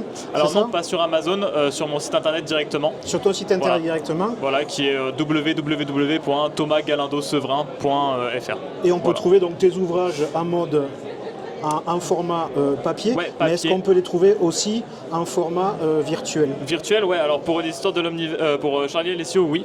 L'histoire de l'Homme-Hiver, c'est pas encore sorti sur le site, ça sortira fin avril. Le temps de mettre tout en place et de pouvoir aussi du coup le proposer en e-book. Voilà. Eh bien écoute Thomas, super, merci pour ce speech très détaillé. J'espère que tu auras le succès à la hauteur de tes envies et de ta motivation. J'espère. Qui est, je le vois, grande. Merci Thomas, merci beaucoup. Je te souhaite un bon salon. Est-ce que tu as un message à faire passer? Je demande à tout le monde. Un message à faire passer, merci à l'orga déjà, parce qu'ils sont vraiment exceptionnels. Moi j'étais sur liste d'attente, ils m'ont renvoyé un message après et ils m'ont quand même accepté, donc merci beaucoup de laisser la possibilité à des auteurs de pouvoir venir se présenter dans un aussi grand salon, parce qu'on est quand même très nombreux, hein, là, je ne sais pas si on le voit, mais il y a quand même beaucoup de gens derrière moi. Donc voilà, merci aussi aux personnes qui viennent et qui soutiennent les salons et les auteurs. Pour moi, c'est quelque chose de très important de pouvoir avoir la proximité avec les gens, et c'est quelque chose que j'aimerais remercier le public, et puis merci à toi de faire ça. C'est pas pour te flatter, mais c'est vrai que c'est bien d'avoir des gens qui viennent interviewer d'autres personnes, les auteurs, etc., qui permet de faire un peu de visibilité. Je suis surtout ravi de rencontrer des auteurs et des créateurs comme toi. Adorable. Merci beaucoup Thomas. Merci à toi. Je te souhaite un bon salon. Merci. Stéphanie, bonjour. Bonjour. Tu nous viens d'où, Stéphanie? De Montpellier. Dis-moi, qu'est-ce que tu viens faire au salon de l'Imagina Livre? Alors c'est la première fois qu'on vient ici pour exposer, et là je suis venue présenter mes romans. D'accord. Alors tu me parlais tout à l'heure de Metzli, est-ce que je le prononce bien? Oui, Metzli. Alors ça m'intéresse beaucoup, est-ce que tu veux bien me parler de ce roman? Oui, je veux bien. Donc du coup, Metzli, c'est une trilogie, fantaisie historique, qui se déroule sur 3 temporalités. On a une partie au Mexique du XVIe siècle, à l'époque de la Conquista, et on a le deuxième tome qui se déroule principalement sur le XIXe siècle, à l'aube de l'exposition universelle à Paris. Et puis on a le 3e tome qui va sortir début mai, et qui, pour le coup, je ne veux pas donner trop d'informations, mais va donner une issue à cette histoire. D'accord, l'exposition universelle, c'était, il me semble de mémoire, 1900 tout pile. Ah oui, c'est ça, l'exposition universelle de 1900. Voilà, mais moi je parle de celle de 1900. Alors, qu'est-ce qui va se passer alors dans ce livre? Alors en réalité, il y a plusieurs arcs narratifs. Le tout premier pour moi, qui est très important, c'est de placer au centre de cette histoire une héroïne qui est d'origine aztèque et plus précisément mexica, parce que j'avais besoin de redonner la voix à un peuple qui a été soumis au silence avec l'époque coloniale. Et ayant moi-même des origines espagnoles, notamment andalouses, je me suis beaucoup interrogée sur le rôle néfaste qu'on a joué dans l'histoire, et j'avais envie de remettre au centre des personnages qui étaient contraints de se taire. D'accord, tu veux dire que ton personnage il va se retrouver à Paris? Absolument. Absolument. C'est génial. Il y a des voyages dans le temps, c'est une fantaisie historique, on est vraiment dans de l'historique, mais on a toute la part magie aussi. Et il y a effectivement 3 temporalités. On a aussi le Mexique au XXIe siècle et donc le XIXe, ce qui fait que je fais brasser mes personnages. Je ne vais pas révéler maintenant pourquoi et comment ils se retrouvent là-bas, mais ils vont voyager effectivement dans le temps, et il y a quelque chose à accomplir. Donc un très beau bouquin sur le voyage dans le temps, sur un peuple finalement opprimé et oublié, que tu voulais remettre en valeur. Victime de génocide. Écoute, c'est super. Stéphanie, je te remercie beaucoup. Est-ce que tu veux faire passer un message? Je t'avais pas préparé à ça, je suis désolé. Un message. Peut-être qu'il n'y a rien de plus réaliste que la fiction. Oh, ben c'est un beau message. Écoute, je te remercie beaucoup. J'en ai pas eu beaucoup, des chouettes messages, mais il fait partie du top 5 celui-là. Je te remercie beaucoup, Stéphanie. Et bon salon à toi. Merci, toi aussi. Maxence, bonjour. Bonjour. Tu nous viens d'où, Maxence? Alors à la base, je suis de Lyon, mais j'ai emménagé à Montpellier il y a 2-3 ans maintenant. D'accord, donc tu n'es pas très loin. Il t'a fallu que quelques heures pour venir ici au salon. C'est ça. Pour présenter ton œuvre. Alors, présenter surtout ma dernière duologie, qui s'appelle Rest in Peace. Duologie, on le rappelle, c'est 2 romans. 2 romans avec 2 personnages que l'on suit, c'est ça? C'est ça. D'accord. C'est ça. Voilà, donc c'est un post-apocalyptique zombie. Ah, j'adore. Ambiance Walking Dead. Ah, j'adore encore plus. Voilà, un peu plus funky que Walking Dead, parce que je suis quelqu'un d'un petit peu drôle sur les bords. Et du coup, voilà, et j'ai choisi en fait cette aventure-là parce que j'aime bien les trains, et que du coup, je voulais faire revivre un train. Donc j'ai fait revivre un train qui s'appelle le Big Boy, qu'on voit apparaître à partir de la fin du tome 1 et qu'on va suivre aussi dans le tome 2. C'est quel type de train? C'est un vieux train à vapeur. Train à vapeur, hein. C'est une des plus extraordinaires machines qui a été créée par l'industrie américaine au niveau ferroviaire. Et voilà, donc c'est pas l'unique chose qui m'a donné envie d'écrire ce roman. Je voulais aussi écrire une histoire post-apo avec une plus grande représentation des minorités. Parce que j'ai vécu aux États-Unis, donc je sais par expérience que les minorités, il y en a beaucoup plus que ce qu'on imagine. D'accord, de quel genre de minorité tu nous parles? Les latinos, ouais. Principalement, les afro-américains aussi. D'accord. Et les queers. D'accord. Donc c'est vraiment c'est les trois communautés qui sont un peu présentes dans la série Walking Dead, mais pour le coup dans le comics pas tant que ça. Et toi tu avais envie de les Et j'avais envie de leur donner un peu plus de visibilité, donc de m'amuser avec ça. Comme j'ai dit, donc effectivement j'ai vécu aux États-Unis, donc j'ai découvert aussi des choses là-bas que j'ai voulu inclure dedans, notamment les natifs américains. Donc on va visiter aussi des réserves, on rencontre les Skitwish. On va parler aussi des têtes plates dedans, donc c'est voilà, j'ai voulu faire un univers foisonnant. Voilà, j'ai voulu enrichir finalement quelque chose qui était peut-être déjà existant, même si c'est pas Walking Dead très clairement, mais partir sur cette mouvance-là, sur cette ligne-là, et rajouter des choses qui à mon sens manquaient. Eh bien écoute Maxence, voilà. On a bien compris qu'on va frissonner avec des zombies dans ton œuvre, donc j'invite tout le monde à découvrir West in Peace. C'est ça. Voilà, qui va nous parler de zombies et apparemment de trains aussi. Oui. Merci Maxence, merci beaucoup pour ton intervention. Merci à toi, Rémi. Je te souhaite un excellent salon. Merci à toi. Tu as un petit message à faire passer? Écrivez. Si vous avez le moindre doute, ou vous pensez que vous pouvez écrire une histoire, mais vous savez pas, vous osez pas vous lancer, vous savez pas pourquoi, il y a un truc qui vous retient, prenez une feuille et écrivez, on verra après. C'est un beau message. Je te remercie Maxence. Merci à toi. Au revoir.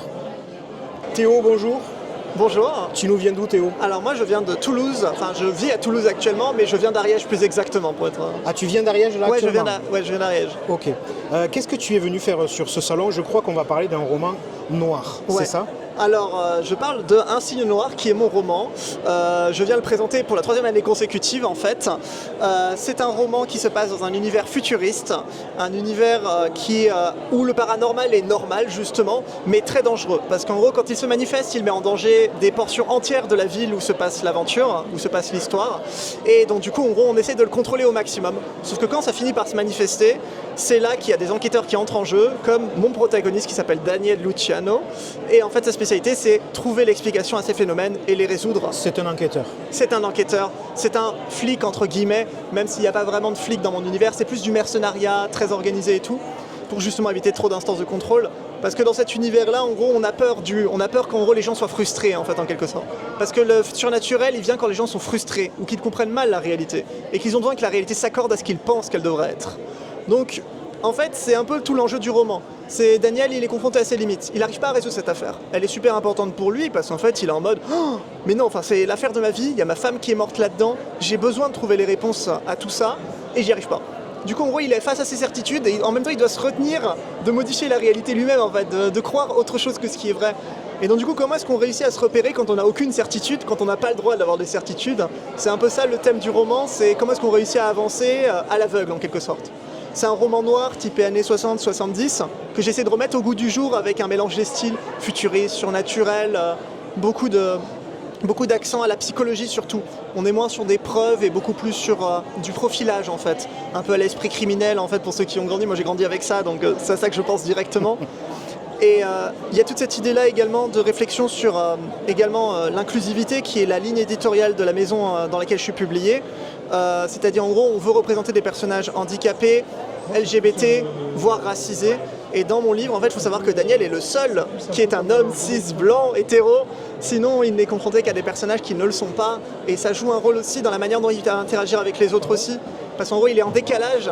Parce que justement il a du mal à se mettre à la place des autres. Oui, voilà. Ça joue énormément dessus. C'est très intéressant. D'où elle vient cette magie? D'où vient cette magie? Alors en fait c'est quelque chose qui est propre à cet univers. Alors je m'étends très peu dans le roman, mais en fait c'est parce qu'en fait j'ai beaucoup développé l'univers avant d'écrire le roman. D'accord. Mais en fait c'est un univers d'anticipation, c'est-à-dire qu'en gros dans les alentours des années 2050, la technologie en fait a atteint un niveau qui a détruit l'humanité. Mais en fait l'humanité a trouvé un moyen de survivre, c'était en allant dans des mondes parallèles. Ils ont notamment ouvrir des failles dimensionnelles et tout. On va voyager dans des mondes parallèles. C'est ça. Sauf qu'en fait ils sont arrivés dans un monde en gros où l'humanité n'était absolument pas bienvenue. Parce qu'en fait le monde ne tient pas en fait l'humanité. En fait c'est en gros il ne le soutient pas. En fait les humains sont tellement en gros une psyché tellement développée par rapport à ce que l'univers peut supporter que bam en fait ça fracasse la réalité. Qu'en gros, ils sont trop ambitieux, quand ils ont envie de trop en faire, qu'en gros, leur psyché dépasse la réalité, c'est là qu'en fait, ils cassent la réalité, littéralement. Donc du coup, en gros, c'est comme si en fait, on essayait de faire rentrer... en gros, on essayait de brancher un OS futuriste sur un grille-pain, en fait. D'accord. Et en fait, du coup, c'est un peu ça, en gros, c'est cette quête de la normalité qui est extrême dans cette ville, parce que de la normalité, de l'harmonie, de la stabilité, de répondre à ses besoins, parce que si quelqu'un va trop loin, si quelqu'un veut trop, il casse la réalité. Et du coup, on veut pas que la réalité soit cassée, sinon ça met tout le monde en danger, en fait. Et donc, oui, ça met tout le monde en danger, du temps que cette magie est donc très, très, très, très dangereuse. Et on n'en veut pas. Ouais, surtout pas. Théo, merci beaucoup. Alors, je crois savoir que tu n'es pas auto-édité, toi? Ouais, du coup, comme je le disais, là, moi, je suis dans la maison d'édition qui s'appelle JS Édition, qui du coup est une maison d'édition dont la ligne éditoriale, c'est l'inclusivité, donc du coup la représentation de personnages queer, racisés, ou handicapés, ou les trois. C'est vraiment notre ligne édito. Et après, on a des univers très divers et variés, que ce soit dans l'imaginaire, dans la littérature jeunesse ou dans la romance. L'objectif est de représenter un panel très varié d'expériences et de vécus. Et du coup, c'est là-dedans que je m'inscris et qu'aujourd'hui, je viens représenter, en plus de mon roman, les romans des autres, parce que je considère que ce qu'ils écrivent est vraiment super. Et venir tout seul sur un stand, c'est triste. C'est sympa de parler de tes copains, c'est vraiment cool. C'est cool. Moi, ça m'enthousiasme et j'adore partager ça. Et je pense que c'est important de pouvoir voir, de pouvoir se dire, en gros, on a une maison d'édition où est-ce qu'on peut se retrouver aussi, parce que c'est dur à trouver spontanément et c'est quelque chose qu'on a peur de mettre en avant parfois. Mais nous, on a décidé d'en faire une force, en fait, quelque part. Super Théo, écoute, ton histoire a l'air d'être non seulement intéressante, mais en plus d'actualité. Oui. Je te remercie beaucoup pour ta participation. Je te souhaite un excellent salon. Et je pose la question à tout le monde, est-ce que tu as un message à faire passer? Si mais je devais faire un message passer un message, c'est-à-dire en tant que personne handicapée moi-même, handicapée psy bipolaire, je dirais écrivez et lisez des textes où est-ce qu'en gros on ne raconte pas que nos malheurs. Racontons aussi des histoires où est-ce que ça se passe bien et où est-ce qu'on apprend des leçons et où est-ce qu'on grandit parce qu'on a des difficultés. Je pense que c'est super important d'avoir des textes comme ça. De manière générale, en gros, parce que notre existence n'est pas que du malheur. Et c'est un beau message, je te remercie beaucoup Théo. Merci bien. Merci. Je te souhaite un bon salon. Merci à toi aussi. Guillaume, bonjour. Bonjour Rémi. Tu nous viens d'où Guillaume? De Tournefeuille, juste à côté. Ouais, t'es pas loin. Quelques kilomètres. Et avec toi, je crois qu'on va apprendre la règle du jeu. Voilà, la règle du jeu. Donc mon univers, c'est plutôt effectivement les dystopies. On est sur des livres, des mondes un petit peu type Hunger Games, Labyrinthe, Divergente, voilà. Donc des dystopies de ce type-là, où on est dans un monde où on va évoluer. C'est un jeu où il y a des participants qui sont volontaires pour participer et qui vont essayer de comprendre pourquoi ils sont là et comment on fait pour gagner ce jeu. Alors effectivement, comme tous les coups sont permis, ils vont un peu avoir tendance à faire des alliances, des trahisons. Ils s'entretuent un petit peu, évidemment. Et ça à la bastonne. fin, ça bastonne. Ça bastonne un petit peu et à la fin, il n'y a qu'un seul vainqueur. Donc il n'y en a qu'un qui peut gagner. Voilà. D'accord, ça c'est le pitch de quel livre? Dis-moi. C'est la règle du jeu, justement. La règle du jeu. Celui qui est un peu mon livre phare. Celui que j'ai montré. Voilà. Ok. Mais tu en as écrit d'autres? J'en ai écrit plusieurs autres. Alors souvent dans des mondes dystopiques, c'est vrai. Voilà, Normal, c'est l'histoire La Nuit de la Science, c'est donc un thriller technologique qui vient de sortir et où on va un peu à une énigme, sous forme de thriller un peu type Dan Brown comme dans Da Vinci Code, où on va d'énigme en énigme. À beaucoup de gens. Voilà. Et on va d'énigme en énigme pour essayer de découvrir un complot un peu plus global et voilà, on va avancer avec le personnage principal. Écoute, c'est super. Tu as écrit combien de livres, Guillaume? 6, 7, 8. Sur la table, j'en ai 2, 3, 4, 5, 6. Et il y a le 7e qui sort en septembre. En septembre, c'est bientôt. Dis-moi, est-ce que tu es auto-édité? Alors, oui. Tous mes livres sont sortis chez un éditeur au début qui était Livresque. Voilà, on peut voir sur les couvertures et sur le roll-up. Livresque a fermé malheureusement en 2022. Donc j'ai ressorti les livres à l'identique en auto-édition. Et La Nuit de la Science est sorti chez Marathon. Il y a un petit logo Marathon. Donc c'est mon nouvel éditeur qui est en Bretagne. Voilà. D'accord. Écoute, c'est super. Ton univers, il va parler à beaucoup de gens, je crois. J'espère. Tu as donné des références qui vont faire tilt dans les têtes. Je te remercie beaucoup, Guillaume, pour cette présentation. Merci à toi. Est-ce que tu as un message à faire passer? Alors, n'hésitez pas, lisez au maximum, sortez des écrans. Il y a beaucoup de livres qui parlent des écrans. Il faut lire aussi, les écrans c'est bien, c'est complémentaire mais c'est pas suffisant. Donc n'hésitez pas à lire, n'hésitez pas à écrire, faites tout ce qui vous fait plaisir et ne vous mettez pas de barrière. Et les écrans évidemment, attention aux écrans, mais tu vois ça peut permettre aussi de faire découvrir des nouveaux talents, des nouvelles personnes. Ah oui, non, les écrans c'est complémentaire. Moi je vis aussi avec les écrans, de toute façon je suis ingénieur télécom, donc c'est pas moi qui voilà. Mais donc il n'y a pas de souci, les écrans c'est bien, mais la lecture c'est encore autre chose. Il faut profiter de tout en fait. Voilà. Super Guillaume, je te remercie beaucoup. Je te souhaite un bon salon. À bientôt, merci. Axel, bonjour. Bonjour. Tu nous viens d'où? Je viens d'à côté de Clermont-Ferrand. À côté de Clermont-Ferrand, Ouais. ça fait une trotte. Ça fait une trotte. Tu es venu pourquoi aujourd'hui au salon de l'Imagine à Livre? Eh bien, je suis venue pour présenter mon travail, rencontrer des lecteurs et des lectrices, si possible des nouveaux, parce que je ne suis jamais venue dans le coin encore. D'accord, et donc toi tu fais de la romantaisie, c'est un mot que j'ai appris aujourd'hui. Est-ce que tu peux nous expliquer qu'est-ce que c'est la romantaisie ou la romance fantasy? Alors logiquement, la romantaisie ou la romance fantasy, c'est un livre où on a autant une intrigue de romance qu'une intrigue de fantasy, et si l'un, on enlève l'un, il n'y a pas l'autre. C'est-à-dire que le roman n'existe pas si on enlève un des deux. En fait, c'est étroitement lié. C'est étroitement lié et logiquement, une vraie romantaisie, on a 50-50. 50 fantasy, 50 romance. D'accord. Et est-ce que tu peux nous parler du royaume de Zéphyria, s'il te plaît?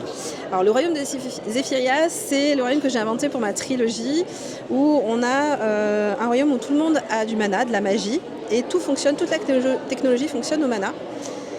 Et on y suit dans le premier tome Évangéline, qui est une archimage, une magicienne très très puissante. Elle est fiancée au prince du royaume, tout va bien dans le meilleur des mondes, jusqu'à ce qu'elle soit accusée du meurtre du roi et qu'elle meure dans le prologue. Oh. Ouais, elle va lancer un dernier sortilège interdit et revenir 4 ans en arrière, bien décidée à ne pas se fiancer à cet idiot de prince. Ah bah oui, tu m'étonnes. Ça finit bien pour elle ou pas? Oui. Ouais. Elle va y arriver. Oh, bon, on se spoil pas trop quand on dit ça. Elle est débrouillarde, elle va y arriver. Super. Tu as d'autres univers, je vois? Oui, j'écris aussi pour la jeunesse. Donc que ce soit des romans plutôt young adulte, 12-15 ans, des romans un peu plus 8-12, et puis j'ai quelques albums, voilà, de beaux livres jeunesse aussi. J'ai commencé par là. Tu as commencé par le livre de jeunesse, c'est Ouais, ça, orienté jeunesse? Tout à fait. Axel, merci beaucoup, merci pour cette intervention. Est-ce que tu as un message à faire passer, soit sur le salon ou même un message au monde? Tu n'hésites pas, tu peux dire tout ce que tu veux. Non, je dirais que si vous passez ici, venez passer un bon moment avec nous. Je pense qu'on est tous très très sympas et que ça c'est chouette. Je te confirme, tout le monde est sympa. Alors malheureusement pour les gens qui vont voir cette vidéo, pour eux ça sera l'année prochaine. Oui. Donc j'espère que tu seras là aussi. Oui, ou à d'autres salons. Ou à notre salon. Merci beaucoup. Merci à toi. Je te souhaite un bon salon. Merci. Richard, bonjour. Et bonjour. Et tu nous viens d'où? Toulouse. Toulouse. Ah. Le pays des Donc chocolatines. tu es de la team Chocolatine. Mais je te remercie Bien beaucoup. sûr. Qu'est-ce que tu nous présentes aujourd'hui au salon, Richard? Je vais vous parler de mon roman, le premier roman. Donc c'est mon roman Là où les portes sont closes. Un roman d'horreur? Un roman, ouais, fantastique, horrifique. Qui nous présente un protagoniste qui s'appelle Naiden. Naiden a 13 ans. Naiden est appelé à devenir un conjurateur. Alors les conjurateurs, ce sont des chasseurs de monstres, des chasseurs de profanés, puisque le monde est contaminé par les profanés. Mais Naiden a peur des monstres. Ah, c'est dommage. Ouais, c'est un peu ballot. Ouais. Et du coup, Naiden reste dans la maison parce qu'il est devenu agoraphobe. Et il commence à tisser une relation un peu particulière avec la maison. Il parle à la maison et la maison lui répond. Ah, la maison lui répond donc. Ouais, il parle avec la maison. Et ce qui se passe, c'est qu'un jour, son père, qui lui aussi est chasseur de monstres, qui lui aussi est conjurateur, rentre de la chasse et il rentre avec quelque chose sur le dos. On ne sait pas ce que c'est, on ne sait pas si c'est un monstre, on ne sait pas si c'est un être humain, on ne sait pas ce que c'est parce que c'est emballé, enfin bref, un truc bizarre. Et il met ça à la cave. Voilà, parce que la cave, c'est le repère du père, c'est son sanctuaire, etc. Personne n'a le droit d'y aller à part lui. Le problème, c'est que pour le protagoniste, pour Naiden, le danger qui est à l'extérieur se retrouve peut-être maintenant à l'intérieur de la maison. Ah, et il va être obligé de faire quelque chose. Du coup, il va être obligé de commencer à réfléchir un petit peu, à investiguer sur qu'est-ce qu'il y a à la cave, qu'est-ce qui se passe dans la maison, qu'est-ce que ça veut dire être conjurateur dans sa famille, etc. Donc on est sur un roman vraiment d'atmosphère, dans une vieille maison délabrée, un peu huis clos. On est dans la tête du protagoniste, on le suit tout le long du récit. Et on est sur un roman initiatique. Et l'idée, c'était vraiment de travailler autour du rapport à l'obéissance. En gros, qu'est-ce que ça veut dire être obéissant ou qu'est-ce que ça veut dire être désobéissant dès l'instant où on a une injonction familiale, une injonction patriarcale qui nous dit « mon fils, tu seras chasseur de monstres » et que nous, on ne veut pas. Et que ça nous, va parler à beaucoup de monde. Voilà, ça. et que nous on veut se positionner autrement. Voilà, comment on fait avec cette patate chaude? Et donc il y a de l'horreur dans ton livre. On va avoir du sang, on va avoir de la baston. Alors il y a du sang, il y a un petit peu de baston, mais voilà, ça reste un roman d'atmosphère, ça reste un roman qui peut être quand même assez. Alors, Il y a une ou deux scènes un peu violentes, ouais, quand même. À mon sens, il y a quand même une ou deux scènes un peu violentes. C'est ton premier roman, Richard ? Alors, c'est mon premier roman abouti. Parce qu'il y en a eu d'autres, mais je ne les présente pas. Donc aujourd'hui, c'est mon premier roman abouti. J'ai le deuxième qui est fini, qui, je l'espère, sortira fin de l'année, sauf si je trouve un éditeur, et là, j'aviserai. C'est un appel ? Alors oui, pourquoi pas. Voilà, ma foi. je suis ouvert aux propositions éditoriales, que ce soit pour celui-là ou pour le prochain, ou pour les suivants. Et là, je travaille sur le troisième. Eh bien, dis donc, écoute, il y a du travail en route, je vois. C'est ça, et exactement. ton univers est en cours de construction. Ouais, exactement. Bon. C'est super, Richard, je te remercie beaucoup. Merci à toi. Je vais rebondir, regardez, attention, magique, sur la team pain au chocolat. On était sur la team chocolatine, ils ont amusé à faire un petit jeu. Je ne sais pas qui a gagné, vous compterez vous-même devant votre écran. Mais donc on va vers la team pain au chocolat, vers un univers un peu plus soft, un peu plus sympa, un peu plus doux, puisque nous sommes avec Mola. Bonjour. Bonjour Mola. Tu nous viens d'où? Je viens de Montpellier. Alors parle bien près du micro, un peu plus fort, n'hésite pas, il y a beaucoup de gens autour, donc il faut qu'on t'entende. Je viens de Montpellier. D'accord. Je suis dans le sud aussi de la France, mais nous on dit pain au chocolat. Voilà. Ok, ben écoutez, on notera, je sens que je vais avoir des commentaires sous la vidéo, ça va pas arrêter, mais on te remercie. Moi j'accepte le pain au chocolat, c'est tout aussi bon. Moi j'accepte pas la chocolatine. Bon, on va, regarde, hop, allez au revoir. Mola, est-ce que tu peux nous parler de ton œuvre? Oui, alors moi j'écris une saga fantasy qui s'appelle Âme jumelle. Donc c'est un peu de l'héroïque fantasy avec un petit peu de romance à l'intérieur. Voilà. C'est l'histoire d'une jeune femme qui sait ce qu'elle veut faire de sa vie. Elle a un avenir tout tracé dans les chevaux, donc elle est vouée à reprendre le ranch de son oncle. Mais le destin va lui jouer quelques petits tours. Elle va être propulsée dans un monde plein de magie, donc en Pongalil. Et elle va du coup devoir élucider quelques mystères autour de son passé, et le tout en combattant quelqu'un ou quelque chose de pas très sympa. Quelque chose? Ah, ça je... Tu peux nous en dire plus ou c'est interdit? Faut lire. Ah bon, d'accord, ok, donc on n'en saura pas plus, il faut lire pour découvrir l'univers de Mola et de ce monde fantastique. Est-ce que tu veux ajouter un message? Est-ce que tu as quelque chose à dire au monde?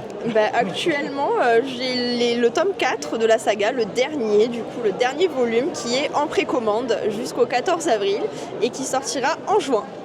Eh bien d'accord, impeccable. Merci beaucoup Moula, merci pour cette intervention, merci à vous deux. Vous faites la paire. Hein. Merci. Vous n'êtes pas rencontrés sur le salon, mais vous me disiez tout à l'heure que vous connaissiez d'avant? Ouais, sur les réseaux. On s'est rencontrés sur les réseaux, on s'est rencontrés dans un ça. salon. Et, on s'est rencontrés dans un salon et Mola a été sur liste d'attente. Du coup, on a décidé de bosser ensemble sur ce salon-là pour proposer un sondage team chocolatine. Et voilà, c'est ce que j'allais dire, pour proposer un jeu. Mais voilà. Alors, je reviendrai tout à l'heure pour savoir qui c'est qui a gagné. Je compte sur vous pour faire le compte, parce que là, il y en a beaucoup. Attention, la mise est très importante, hein. C'est une pièce en chocolat. Alors, je tiens à insister, la triche est interdite, Mola. Ah non, on ne triche pas. Bon, d'accord, ok. Ouais, enfin presque pas. Merci beaucoup à vous deux. Merci. À tout à l'heure, merci. Au revoir. Jennifer, bonjour. Bonjour. Tu nous viens d'où, Jennifer? Alors, je viens de Ruelle, près d'Angoulême. J'étais toulousaine jusqu'à septembre dernier. Voilà. T'as quitté Toulouse? J'ai quitté Toulouse. Mais tu reviens à Toulouse pour une bonne raison, je crois. Je reviens à Toulouse pour l'Imagine à Livre. Je reviens à Toulouse pour Écho des Merveilles. Voilà. Je reviens quand même à Toulouse assez souvent. Tu reviens aux sources. Alors toi, tu touches à tous les univers et à tous les âges. Tout à fait. Et surtout, multitâche, puisque tu fais de l'illustration, tu écris. Oui. Et est-ce que tu édites toi-même quand même pas? Et j'édite moi-même. Et tu es multitâche. Tout est maison. Tu fais tout. Alors, est-ce que tu peux me parler de ton univers? Peut-être on peut commencer par l'univers jeunesse, pourquoi pas?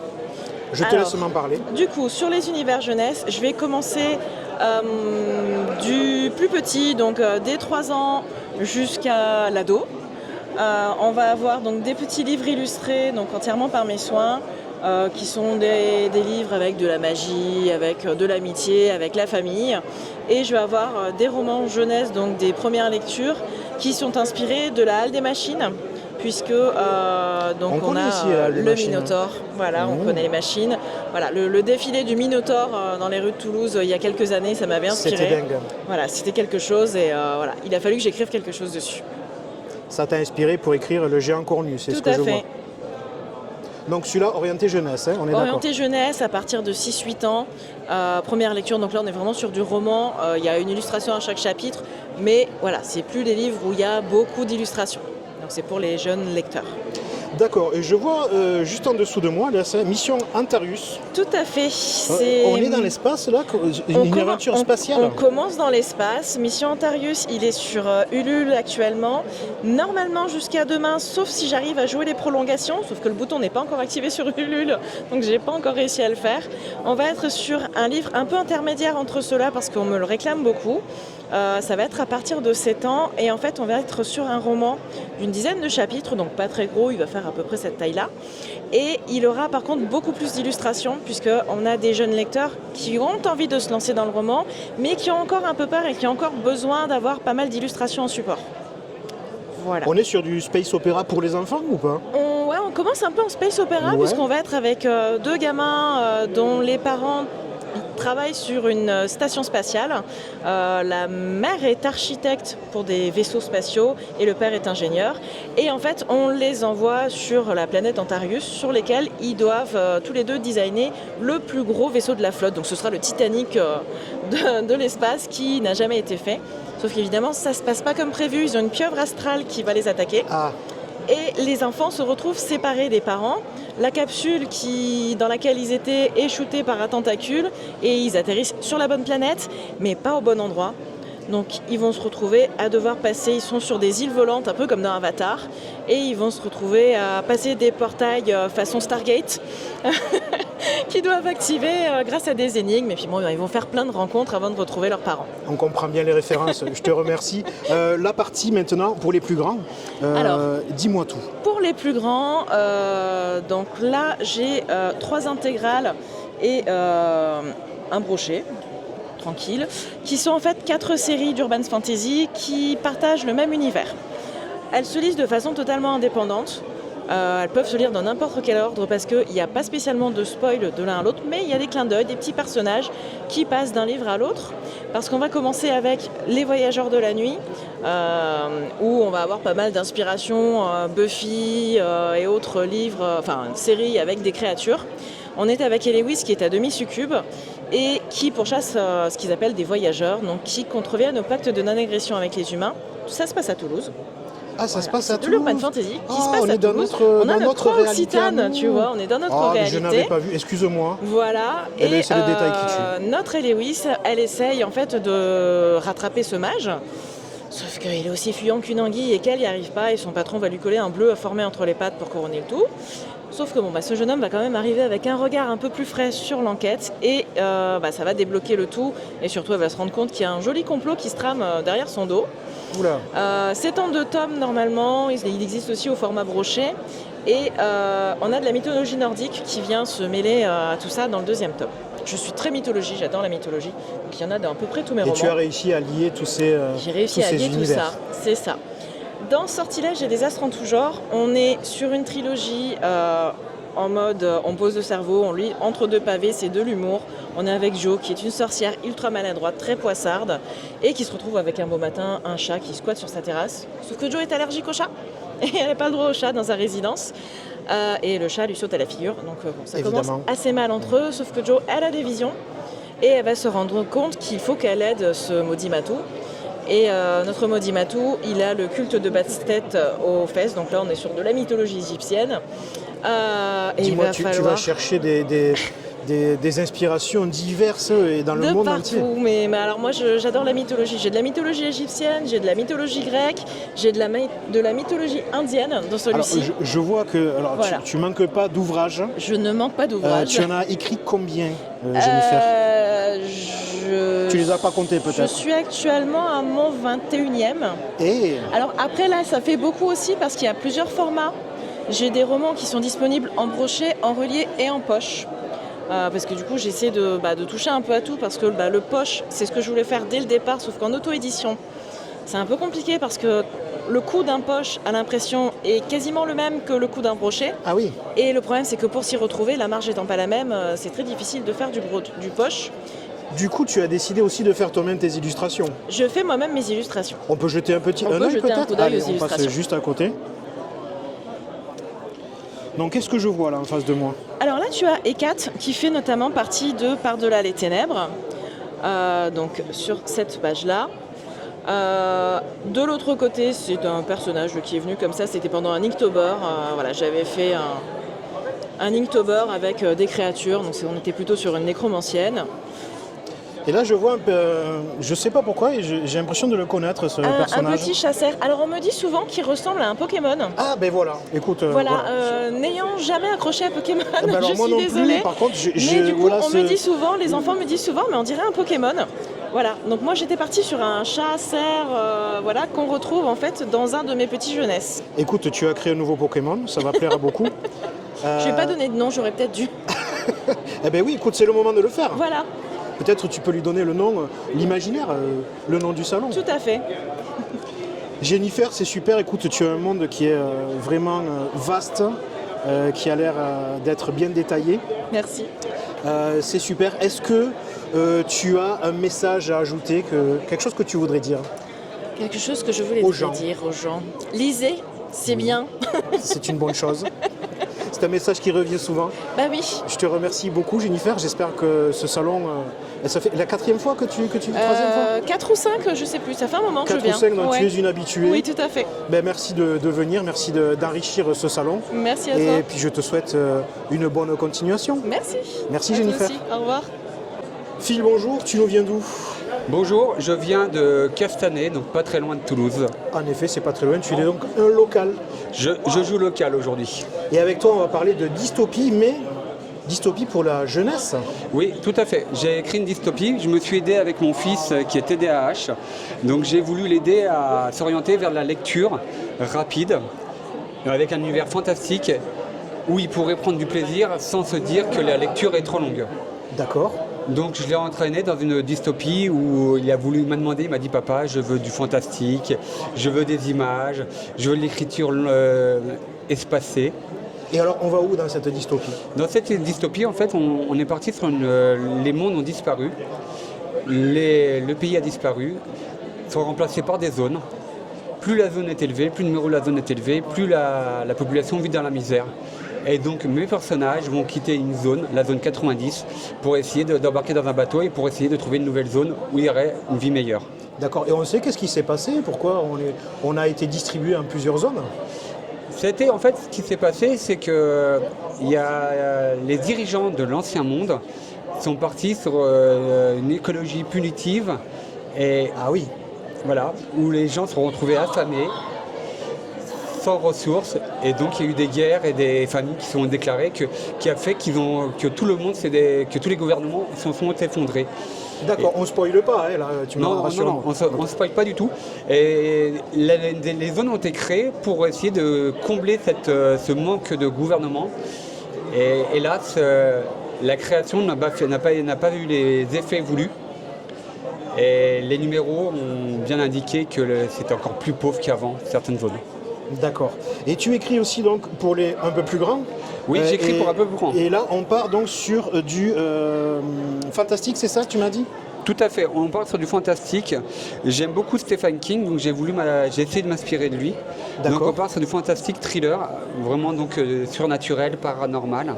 Est-ce qu'on part un peu sur l'horreur?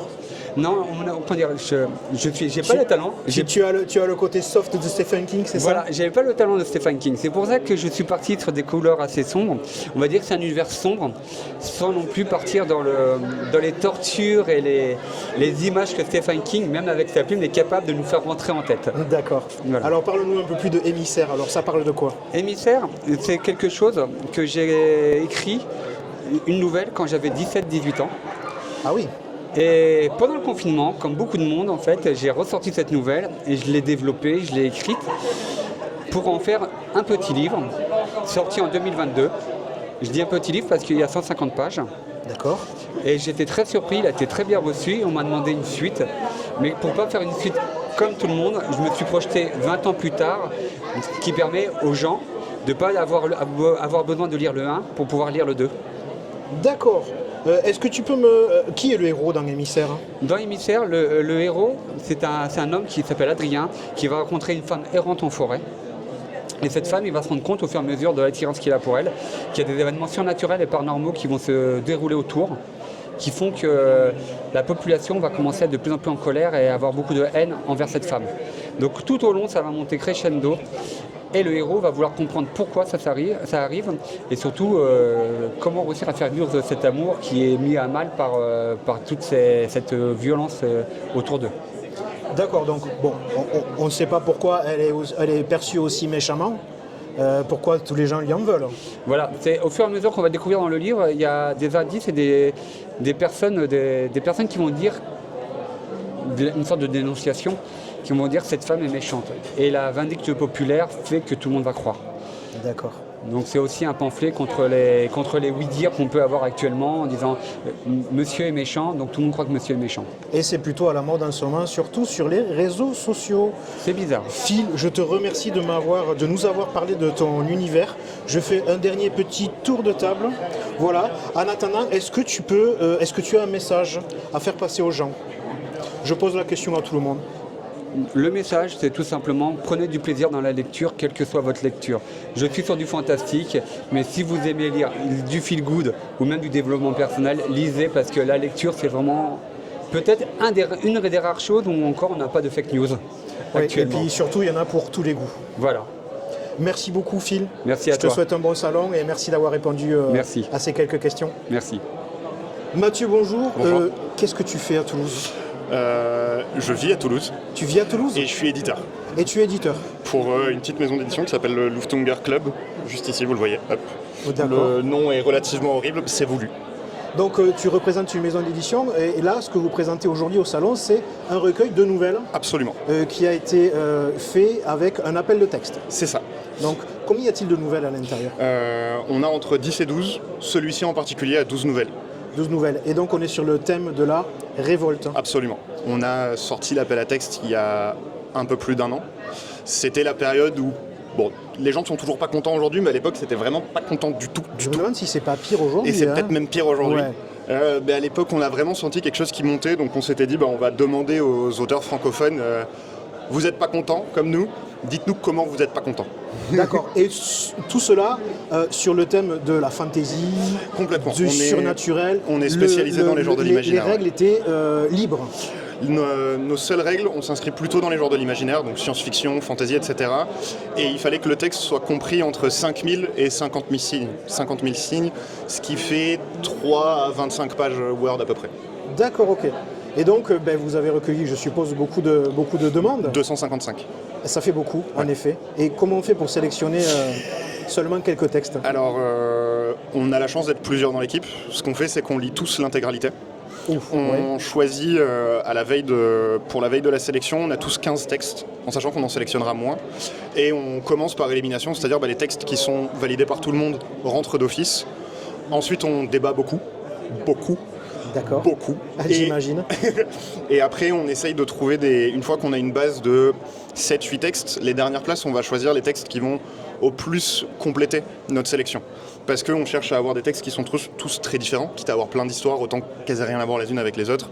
Donc les dernières places, c'est souvent ce texte-là aborde tel thème, tel angle, etc. Donc on va le favoriser pour avoir quelque chose d'un peu plus complet.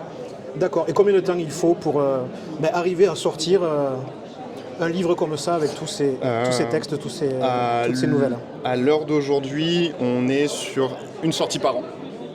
Et ce qu'on fait, on a un appel à texte qui est ouvert pendant 3-4 mois. Derrière, on a la période de sélection et de retravail des nouvelles qui va durer 2 à 3 mois également. Et on est sur une sortie pour le début du mois de juillet. Donc, en soi, c'est septembre-juillet, mais il y a quand même une belle période où on fait que recevoir les textes, donc on ne travaille pas activement sur le nouveau numéro. D'accord, mais c'est pour bientôt. C'est ça. Alors, je vois des cartes sur la table, tu vas peut-être pouvoir m'expliquer pourquoi. En fait, dans le 3e numéro, on a fait le choix de travailler avec des illustrateurs qui sont tous bourrés de talent. Et en fait, chaque texte s'est vu attribuer une image, s'est vu attribuer un illustrateur qui a cherché à représenter un aspect de ce texte en illustration pour coller avec l'ambiance des pulp magazines américains des années 50. D'accord, donc les cartes que je vois là sont en rapport avec le numéro 3. Le recueil. Absolument. Ok, c'est super parties des intéressant. différentes illustrations. Donc ça peut donner... C'est fourni avec le livre? Non, comment ça se passe? En fait, on en a tiré une de chaque. Et l'idée, c'est on propose un jeu. Les gens ont le titre et l'image. Ils doivent essayer de deviner le pitch de la nouvelle. Et il y a la réponse à l'arrière. D'accord, ok. Écoute, c'est très gentil d'avoir répondu à ces quelques questions. Merci beaucoup. Merci à toi. Je suis sûr que les spectateurs vont être très intéressés par tout ça. Merci beaucoup. Merci. Bonne journée. Et bon salon. Au revoir. Mélanie, bonjour. Bonjour. Tu nous viens d'où, Mélanie? Je viens de Perpignan. Perpignan. C'est pas très loin, mais je vois que tu viens pas d'Écosse. Non, je viens pas d'Écosse, je suis passionnée d'Écosse. Ah, alors tu vas pouvoir nous en parler un peu plus. Absolument. Dis-moi, Mélanie, de quoi parlent tes livres? Alors, j'écris dans 3 genres, parce que moi, ma patte, c'est l'Écosse, mais j'ai pas pu m'arrêter sur un seul genre, parce que j'écris ce que j'aimerais lire. Et moi, je lis plusieurs genres. Donc, j'écris du fantastique. J'écris du fantastique sur les légendes écossaises, des contes pour adultes, et aussi de la fiction historique et de la romance moderne. D'accord, donc tout ça basé sur les légendes écossaises. Entre autres. Y a-t-il des révélations? Ça dépend ce qu'on entend par révélation. Par exemple, il existe ou pas le monstre du Loch Ness? Si on lit mes livres, je dirais que oui. Ah, donc on a une réponse, il y a des révélations. Alors je vais filmer un petit peu ton étalage. Est-ce que tu as un recueil que tu as envie de parler en particulier? Édimbourg Noir, par exemple?